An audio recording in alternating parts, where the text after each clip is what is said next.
Nashida deganda ko'pchilik islomiy madaniyatga mansub bo'lgan vokal musiqiy janridagi g'oyaviy diniy qo'shiqlarni tushunadi. Balki bunday qo'shiqlar bir vaqtlar faqat ezgulikni tarannum etgan, ehtimol hozir ham shunday nashidalar bordir.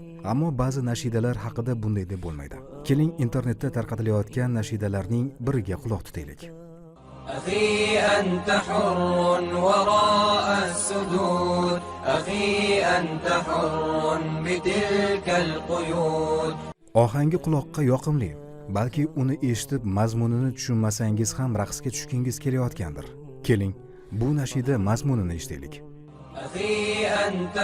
Akam, qo'llaringdan qon oqmoqda. Ular qullik kishanlariga bo'yin egmadi. Osmonga qurbonligingni ko'tarasan, abadiylik nishoni bilan so'nggi marta. Akam, sen kurashdan charchadingmi? Yukingni tashlab, qurolingni tashladingmi? Kim jarohatlangan qalblarni ovutar? Kim bayroqni yana baland ko'tarar? Hayron bo'ldingizmi? Axir nashidada Alloh va uning rasuli alqalishi kerak emasmi demoqchimisiz? Ehtimol bir vaqtlar shunday bo'lgandir, ammo bugun emas. Chunki jaholat askarlari hech bir omilni e'tiborsiz qoldirmayapti. Inson resurslari uchun kurash o'ta shafqatsiz bosqichga kirgan. Hunrizlarning g'oyaviy rahnamolari nashidalar orqali inson qalbiga kirib borishning usullarini ishlab chiqib, undan faol foydalanishmoqda. Bu jarayon bir necha bosqichdan iborat. Birinchi bosqichda nashida musiqasiga alohida e'tibor qaratilib, marom va ohang uyg'unligi bilan ruhni ko'taruvchi kuy yaratiladi. Mumtoz nashidalardan ajralib qolmasligi uchun aynan ularga hamohang ham qilinadi. Shu bois uni oddiy nashida deb o'ylaysiz.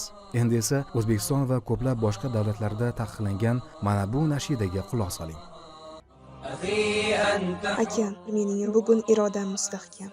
Qattiq azoblar mening ruhimni sindira olmaydi. Bu sinovlar mening qalbimni mustahkamlaydi. Haqiqat va ozodlik sari yetaklaydi. Xush ohangli bu nashidani tinglagan kishi borki, ma'nosini tushunmasa ham takrorlagisi keladi. Ruhshunoslar bu holatni tinglovchi bilan psixologik aloqa o'rnatish deyishadi. Nashida bilan ongni egallashning ikkinchi bosqichida esa kiril yoki lotin yozuvida nashidaning tarjimasiz transkripsiya varianti tarqatiladi. Natijada nashida matnini o'qigan aksar kishilar uni yodlab, takrorlay boshlaydi. Shu tariqa nashida g'oyasi kishining ong osti hududiga kiradi. Uchinchi bosqichda esa aqidadan yiroq bo'lgan diniy qarashlar bilan to'yingan nashidaning arab tilidagi matni tarjimasi bilan tarqatiladi. Natijada bu bosqichgacha kelgan kishi manipulyatsiya ta'sirida terroristik yoki ekstremistik qarashlarni dastaklashga moyil bo'lib qoladi.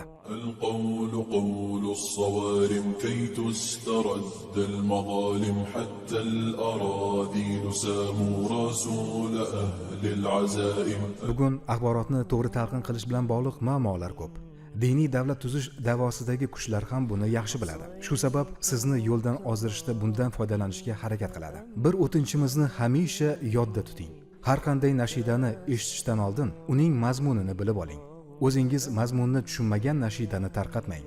Negaki 2025-yil 8-yanvarda O'zbekiston Respublikasi Oliy sudi diniy ekstremistik, terroristik va aqidaparastlik g'oyalarni targ'ib qiluvchi internet kontentlar ro'yxatini tasdiqlagan. Ushbu ro'yxatda YouTube internet kanalidagi Qur'on va tavhid, rozi bo'lingiz nashida 1, nashida dushi как войны, nashida shariatni o'zlarida qo'llamagan, zalzal urush az-zolimin, ummati qadliyaha fajran, ummat uzra tong otdi.